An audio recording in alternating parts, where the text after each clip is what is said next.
सोमवार के दिन लोगों की परीक्षा लेने के लिए शंकर जी एक गरीब कमजोर बूढ़े का रूप लेकर धरती पर उतरे। उनका शरीर झुका हुआ था, हाथों में एक सूखी लाठी थी और चेहरे पर एक दिव्य आशा थी। सबसे पहले शंकर जी एक बड़े सेठ के घर जाते हैं, जहां सेठ अपने इस साल के गेहूं के बोरे ट्रैक्टरों में रखवा रहा था।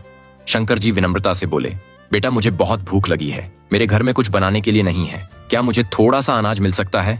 सेठ चिढ़ते हुए बोला, अरे बूढ़े, तेरे घर अनाज नहीं है तो मैं क्या करूं? मैं कोई धर्मशाला नहीं हूं, निकलो यहां से। और उसने नौकरों से कहकर शंकर जी को घर से बाहर निकलवा दिया। शंकर जी चुपचाप शांत भाव से आगे बढ़ गए।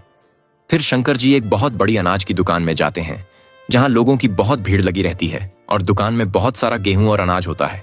शंकर जी हाथ जोड़कर बोले, बेटा मेरा पेट बहुत दर्द कर रहा है, क्या मुझे कुछ खाने के लिए मिल सकता है? दुकानदार गुस्से से बोला, अरे बूढ़े, यहाँ कुछ भी मुफ्त में नहीं मिलता, पैसे हैं तो लो, वरना यहां से निकलो। और उसने शंकर जी का हाथ पकड़कर उन्हें दुकान से बाहर निकाल दिया।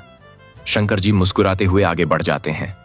अंत में शंकर जी एक टूटी हुई झोपड़ी के पास जाते हैं, जहां एक दर्जी पूरे दिन सिर्फ कपड़े सिलता रहता था। फिर भी उसके पास सिर्फ एक वक्त का ही खाना रहता था। शंकर जी ने धीरे से कहा, बेटा मैं कई दिनों से भूखा हूं, क्या मुझे कुछ खाने के लिए मिल सकता है?